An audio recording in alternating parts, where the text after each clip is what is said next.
Welcome to our daily word on this Tuesday in the month of October. Glad you could join me for our time together and our ongoing conversation together with Scripture and what it means to us and how we apply it to our daily lives and how it might speak to us as we're on this journey of faith together. As always, I'm grateful you could join me and carve out time to be with me and offer your greetings when you join me, whenever that might be.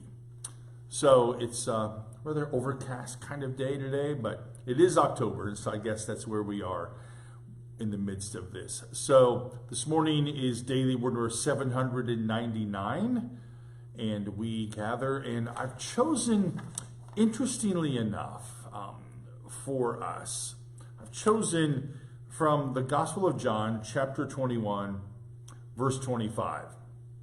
This is the very end, and it says this: "But there are also many other things that Jesus did. If every one of them were written down, I suppose that the world itself could not contain the books that would be written." Now, you know, if you've been in my office or seen pictures of my office, I have lots of books. I've read many of them, maybe not all of them. I have favorites, of course, and I have this kind of separate bookcase that has some of my favorite books, and I have dug out of there many resources for Advent. We are approaching Advent, and I've dug out some resources for that, and I look for resources because the story, of God and of books and of what people have to write and what I have to write someday continues to mount and build and to grow. There is this idea for us, that the written word has significance for us. And I've said more than once. I said last week, maybe, I'm in the midst of writing down some of my stuff. I don't handwrite it, I type it. My handwriting is horrible. I type it, what I think is important stuff. Maybe somebody will learn from it. Maybe somebody will hit the delete button. I don't know. This scripture for us is significant. It's an ongoing learning process for us. If you read the Gospel of John, we sometimes stop, after the resurrection. We sometimes stop after we hear of this appearance to the disciples, but there are all these days, these 50 days from the resurrection to Pentecost. And we hear, some brief encounters of Jesus with the disciples, but we don't hear it all. And it's an amazing thing that the writer of the Gospel of John says to us, look, Jesus did so many things in those 50 days that if we were to write them all down, the books would cover the earth. That's an amazing thing, and it's something I think significant for us to think about. Now, that imagination of that might sound extreme, might seem larger than it is, but there's this reminder for us. And that's why I love books, and that's why I continue to get books and read new things. I have a new one coming in a couple of weeks about youth ministry, this brand new book about youth ministry, and to continue to learn about what all this is going on. The gospel writer says to us, no matter how much we've read, no matter how well we think we know who Jesus is, there's so much more.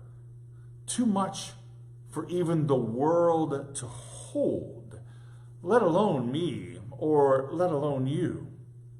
That's a humbling thing. But for me, that's also an exciting thing. All the books on my shelves, it's just a reminder that I have much to learn, much to discover. And we find that with Jesus in this text. We'll never know enough to consider ourselves experts. But we have this opportunity as we live together and grow together and share our lives together and worship together. We have this opportunity to dive in, to find in the midst of the story of Jesus a hidden gem and a new story that's just waiting there for us, to pluck it out of there and it becomes significant for us. In one of our readings for this Sunday, I've just continued to work on Sunday's stuff, and it's the story where Moses wants to see God. And God says, you can't, but look, I'll hide you in the cleft of the rock. You know this story, right? And I'll put my hand over your face, and because you can't see me, but when I pass by, I'll remove my hand so you can see my back. I'm so fascinated by this story. We talk about it a lot on Mission Trip when we go hiking in the bluff, where all the rocks have been formed by the years of the Ice Age and volcanic activity. It's an incredible thing. It's part of my favorite story and my connections that we find to Moses with God, much like yesterday. You know, when God showed Moses all around him, God buried Moses there outside of Moab, a place that no one's ever discovered. The good news for us, and the reason that we continue to gather together, the reason that we gather on Sunday morning, the reason that soon we'll gather on Wednesday nights in the season of Advent, is because there's much untold. There's much to be learned. There's much to be shared. And it's in the pages of Scripture, but it's in the pages of me. And it's in the pages of you. You know, I marvel at the stories that are told, that have been told this summer around the campfire, outside at the shelter on Wednesday nights. Stories that are told on Mission Trip.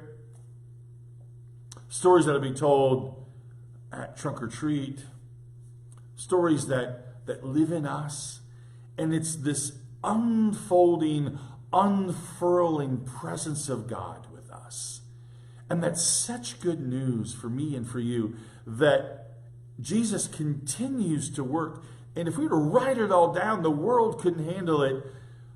It's humbling for us to think about that, but yet exciting, because that's why we do what we do. This morning, I went to breakfast at Bob Evans.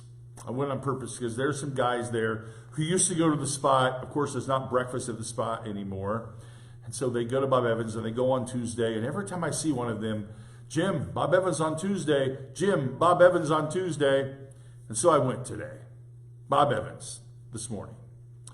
And engaged in conversation. And you know, we talked about things that we didn't know. And folks who used to come to the spot who are now gone. And we shared our stories.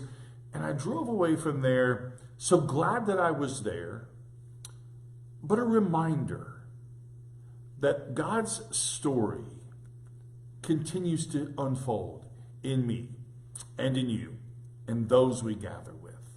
Let's not shortchange ourselves. Let's not think that we've learned it all, but let's continue to gather together. It's what we do here, what we've done for almost 800 days. We've just shared what God might be saying to us. So friends, the story of God is continuing to be written in me and in you, and that's good news. Let's be open to the possibility that the pages are continuing to unfurl and be written again and again and day by day. So that's our word for today. Thanks for joining me for our time together. As always, I hope you know of God's love that surrounds you. Know of my love for you, and I'll see you tomorrow morning at 10 o'clock. Have a great day, my friends.